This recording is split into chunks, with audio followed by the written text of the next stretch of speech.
ایسے اسباب اور اساسات ہیں کہ انہیں آج بھی عمل میں لایا جائے تو اس ذلت و رسوائی سے مسلمان نکل سکتے ہیں۔ وہ اسباب یہ ہیں۔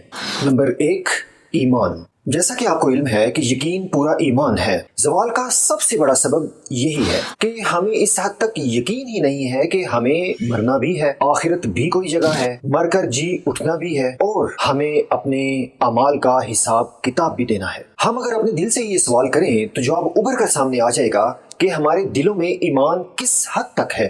نمبر 2، قرآن مجید ایک مکمل ضابطۂ حیات۔ ایمانی کمزوری کے سبب آج امت مسلمہ نے اس نعمت اور سب سے بڑے معجزے کو ہی فراموش کر دیا ہے کہ جس کے شروع میں ہی ارشاد ہوا تھا، ھدی للناس، تمام لوگوں کے لیے ہدایت ہے۔ لیکن مسلمانوں نے اس احسان کا بدلہ ایسا دیا کہ قرآن مجید کو پڑھنا اتنا مشکل بنا دیا گیا کہ عام مسلمان اس کے سمجھنے سے تو دور، پڑھنے کو بھی علماء کی جاگیر سمجھتے ہیں، اور نتیجتاً جاہلانہ غلط عقائد اور غیر فطری باتوں پر عمل زور و شور سے جاری و ساری ہے۔ نمبر 3، رسول اللہ صلی اللہ علیہ وآلہ وسلم کی سنت۔ جس دن ملت اسلامیہ پلٹ کر نبی کریم صلی اللہ علیہ وآلہ وسلم کو اپنا حقیقی قائد بنا کر اور ان کی تعلیمات پر عمل پیرا ہو کر اور اپنی ذاتی اصلاح کی فکر اور اجتماعی معاملات میں اتحاد کی فکر مزاج کا حصہ بن جائے گا، اسی دن عروج کا سفر شروع ہو جائے گا انشاءاللہ۔ نمبر 4، اصلاح امت کی کوشش۔ امر بالمعروف و نہی عن المنکر کو چھوڑنا امت مسلمہ کے لیے ایک بدتر سانے سے کم نہیں ہے، کیونکہ یہ ایک بنیادی مقصد ہے۔ امت مسلمہ کی بقا و فلاح کے لیے ہر سطح پر کام کرنے کی سخت ضرورت ہے۔ صحابہ کرام رضی اللہ تعالی عنہم اجمعین اس فریضے کی ادائیگی کے لیے ہر سو پھیل گئے اور انہوں نے ساری زندگی امر بالمعروف و نہی عن المنکر میں گزار دی، لیکن افسوس آج ہم نے یہ فریضہ مکمل طور پر چھوڑ دیا ہے۔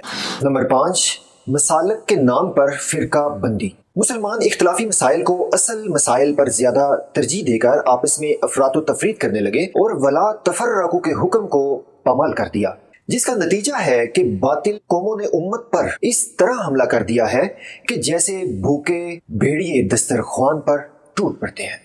اسی کے بارے میں حکیم الامت علامہ اقبال رحمۃ اللہ علیہ نے فرمایا تھا، فرقہ بندی ہے کہیں اور کہیں ذاتیں ہیں، کیا زمانے میں پنپنے کی یہی باتیں ہیں؟ لیکن مسلمانوں کی بے حسی کا یہ عالم ہے کہ وہ ابھی بھی یہ طے نہیں کر پائے کہ ہاتھ کہاں باندھنے ہیں اور آمین کیسے بولنی ہے۔ نمبر 6، تعلیمی پسماندگی۔ جس قوم کو شروع سے ہی اقرا کی تعلیم دی گئی ہو، یعنی پڑھو، وہی قوم آج علم کی حقیقت سے کوسوں دور ہے، اور اس کے ساتھ ہی ساتھ فنی تعلیم پر بھی کوئی توجہ نہیں ہے، کیونکہ اسلامی ممالک میں ریسرچ اینڈ ڈیولپمنٹ نہ ہونے کے برابر ہے۔ نمبر 7، سہل پسندی۔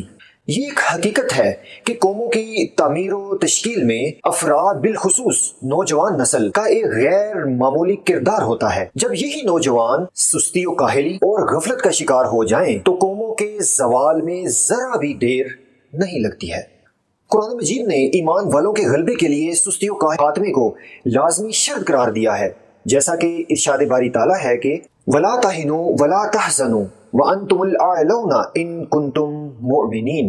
اور نہ سستی کرو اور نہ غمگین ہو، تم ہی غالب آؤ گے اگر تم ایمان رکھتے ہو۔ نمبر 8، اخلاقی جرائم۔ مسلمانوں نے اپنی اخلاقی تربیت سے شدید غفلت برتی ہے، اور یہ اسی کا نتیجہ ہے کہ غیبت، چغلخوری، سود، جھوٹ، منافقت، خیانت، ملاوٹ، ناپ تول میں کمی، وعدہ خلافی، ایک دوسرے کی تکفیر، قبروں کی پرستش، مشرکانہ رسومات، بےہودہ تفریحات اور اس نوعیت کے دوسرے جرائم معاشروں میں عام ہوتے چلے جا رہے ہیں۔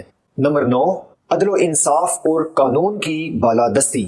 دین اسلام نے ہر معاملے میں عدل و انصاف کا حکم دیا ہے۔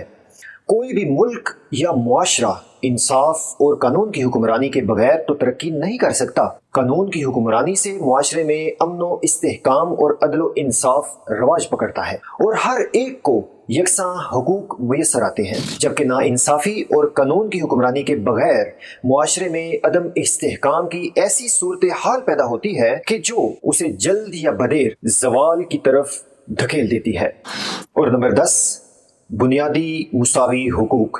اقوام کے زوال کا ایک اہم سبب یہ بھی ہے کہ ان کے اندر مساوات اور برابری، اس کا قانون ختم ہو جاتا ہے۔ اسلام ایک عالمگیر و آفاقی دین ہے